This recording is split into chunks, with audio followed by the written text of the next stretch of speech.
A minha empresarial. Ok, tranquilo então. Eu vou fazer isso na hora que acabar aqui.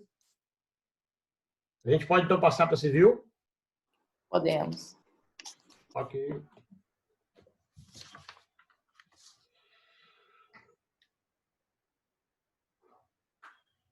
Beleza. Vamos lá então, pessoal. Primeira questão de direito civil, né? Vou ler a questão. João, motorista, enquanto aguardava seu chefe na porta de uma repartição pública, foi vítima de tentativa de furto do veículo que conduzia. Antes de consumar o delito, o criminoso fugiu por circunstâncias alheias à sua vontade. Com relação a essa situação hipotética, julgue os seguintes itens, né? E aí eu peço para justificar a resposta. Na letra A, eu perguntei qual é a situação jurídica de João com relação ao veículo que conduzia. Ninguém teve dúvida que é detentor, né? Ele está sob a subordinação de seu chefe. Então, ele é mero detentor. Já a letra B, muita gente errou. Por quê? Porque ela tem uma pegadinha, né? A resistência de João ao defender-se do bandido foi juridicamente correta, mesmo exercendo os atos em seu nome próprio. Pessoal, nós vimos, tanto no enunciado do CJF quanto da jurisprudência, que eu falei para vocês, que o detentor ele não tem legitimidade para agir em seu nome. Então, mesmo que ele... Obviamente que para ações possessórias ele não vai ter nunca, né? Então, nas ações possessórias, quando ocorre uma ação em seu nome, na contestação e na fase de contestação, ele demonstra, ele aponta quem é o verdadeiro legitimado, sob pena de ele responder por alguma eventual indenização, né? Agora, já na defesa material, que seria na legítima defesa ou no desforço imediato, que são duas situações, ele só pode agir em nome do possuidor. Então, teve gente que colocou simplesmente sim, disse que sim, apontou o artigo, né? Agora, como é uma questão aberta, quem colocou sim, mas explicou que ele sim, agindo em nome do possuidor, ou qualquer situação que ele tenha mencionado dessa forma, aí eu também considerei. Mas a pegadinha está exatamente aí. Ele não tem legitimidade para agir em seu nome. Okay? Segunda questão. Gustavo e sua família. Não é o nosso Gustavão, não é, Gustavo? Né? Passaram a ocupar um bem público dominical de 250 metros quadrados em área urbana, utilizando-se como moradia da família e realizando diversas benfeitorias úteis e voluptuárias. O bem estava sem utilização pela administração pública, mas, passados 5 anos, o município pretendia utilizá-lo para determinadas funções. Assim, foi ajuizada a ação com o objetivo de retirar a família do local. Nesse panorama, partindo da premissa que a família sabia se tratar de bem público, responda às seguintes indagações, segundo a jurisprudência do STJ. Justifique suas respostas. Vejam que aqui eu coloquei uma situação onde imóvel de até 250 metros quadrados, por enquanto vocês não estudaram as espécies de uso capião, mas ela enseja uso capião urbano especial. E também coloquei uma situação onde ele cumpre a função social, mas isso é meramente para ilustrar a questão e trazer alguma dúvida. Por quê? Porque a quarta opção que nós transcrevemos em nosso ponto, a quarta opção de detenção, é aquela mencionada pelo STJ na súmula 619, onde ele já decidiu e tem esse entendimento de que qualquer ocupação de bem público é mera detenção, não gera nenhum direito, e essa na própria súmula ela é enfática em mencionar, e não em afirmar que não tem direito à indenização e nem, muito menos, a benfeitorias, muito tampouco alguma retenção. Então, a primeira pergunta, a letra A, pergunta qual é a natureza da posse de Gustavo e sua família. A natureza dela é de mero detentor, é detenção, conforme a súmula 619 do STJ. E na letra B, completando o raciocínio, eu pergunto se tem direito à indenização pelas benfeitorias, bem como direito de retenção. Então, não tem direito nenhum, a própria súmula afirma isso, e a grande maioria também acertou essa questão, tranquilo. Né? Bom, vamos para a número 3. Né?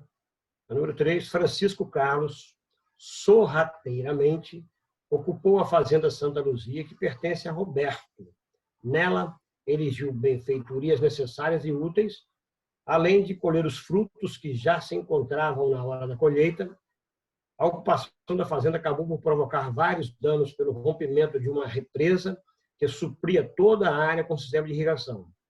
Roberto obteve êxito na ação remanejada e recuperou a posse de Francisco Carlos. Bom, diante dessa situação, a pergunta, a letra A. Como ficam os frutos e as benfeitorias? E a letra B. E quanto aos danos provocados pelo rompimento da barreira? Gente, tanto os frutos, né, trata-se de uma posse de má fé. Muita gente colocou só que é posse injusta, né? Porque há essa confusão de posse injusta e posse de má fé. É claro que elas podem, né? Na maioria das vezes, a posse é injusta, e na maioria das vezes ela também é de má fé, mas não necessariamente, não tem conexão uma situação com outra. Mas aí o próprio fato está presumindo, está deixando bem claro que a posse é de má fé. E ao possuidor de má fé, ele não tem direito nem aos frutos e nem direito de retenção. E, nesse mesmo sentido, ele responde, sim, pelas indenizações, né? Ele só não responderia em uma última hipótese se ele provasse que, mesmo se essa coisa estivesse com o possuidor, o dano ocorreria da mesma forma. Então, ele tem uma última hipótese. Muita gente explicou isso. Né? Quem também não explicou, mas respondeu o que eu questionei, também eu considerei certo. Vou passar, então, ao final, eu pergunto se alguém tem alguma dúvida. Né? Então, número 4, questão número 4, Adolfo vendeu seu carro, o qual utilizava diariamente, para Benício. Entretanto, conforme previamente acordado, Adolfo continuará a usá-lo a título de empréstimo de coisa infungível, quer dizer, um comodato. Né? Em face dessa situação hipotética e da legislação vigente relacionada ao direito das coisas, julgue os seguintes itens. Na letra A, eu perguntei: há, após a venda, um condomínio ou uma composse entre Adolfo e Benício com relação ao carro? Gente, nem uma coisa nem outra. Não há condomínio, obviamente que não. Por quê? Porque condomínio é condomínio. É o domínio comum. É quando duas ou mais pessoas são proprietárias ao mesmo tempo. Então, isso não ocorreu. E também não há composse. Por que não há composse?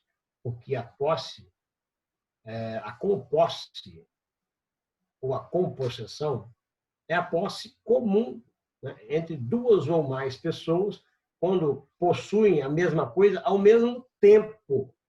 E isso não ocorreu. Não ocorreu. O que ocorreu aí foi o desdobramento da posse. Né? E é o objeto da segunda pergunta, a letra B. Como ocorreu a transmissão da posse nesse caso? Inclusive indicando o nome que a doutrina estabelece para este fenômeno.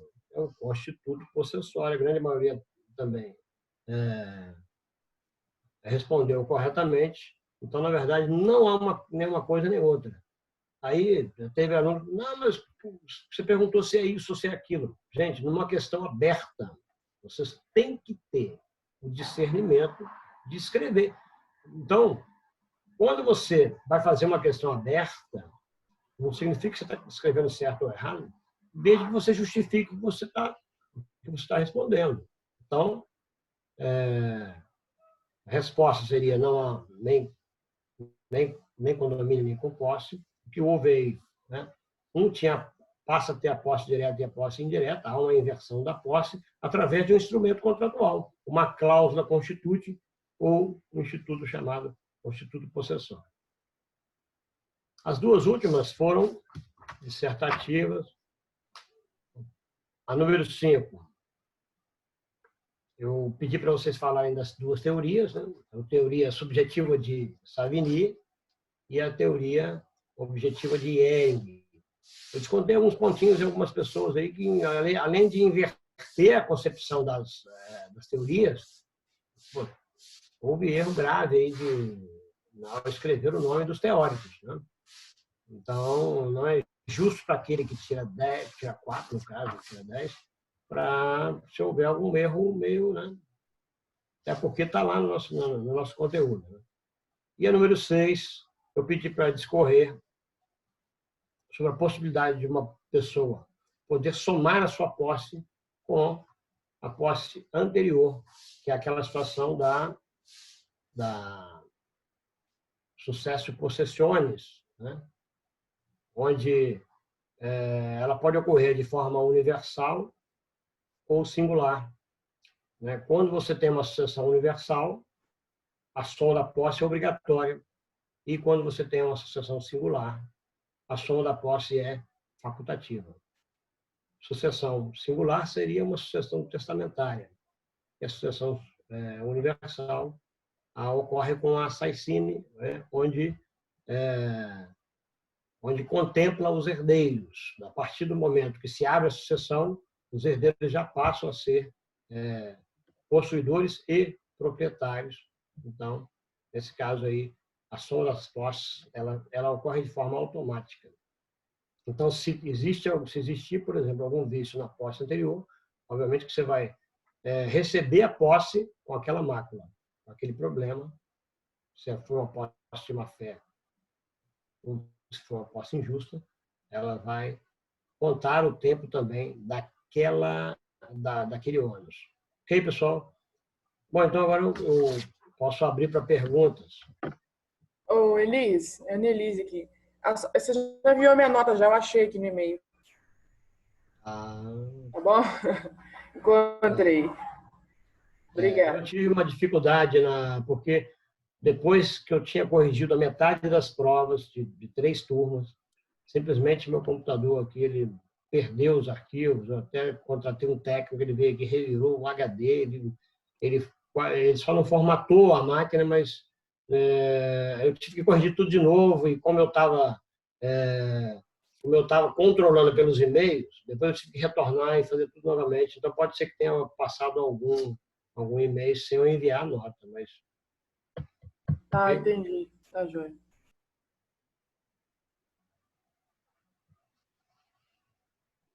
Eu queria só te pedir para repetir a B da... Peraí. A B da 4. Questão 4. Letra B. Uhum. E dá 1 também, que o Alas pediu ali, ó. A B dá 1.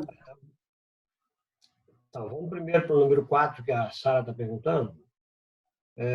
Que Adão vendeu o seu carro para Benício, correto? Só que Adão vendeu, desculpa, Adolfo vendeu o carro, então ele era, nesse caso aqui,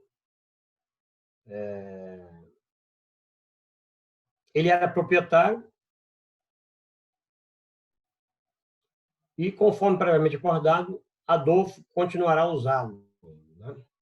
Então, ele passou a utilizar a coisa, mas não mais como possuidor direto ou proprietário. Aliás, possuidor direto sim, né? Ele não era mais proprietário, e ele passou a utilizá-lo como comodatário. Né?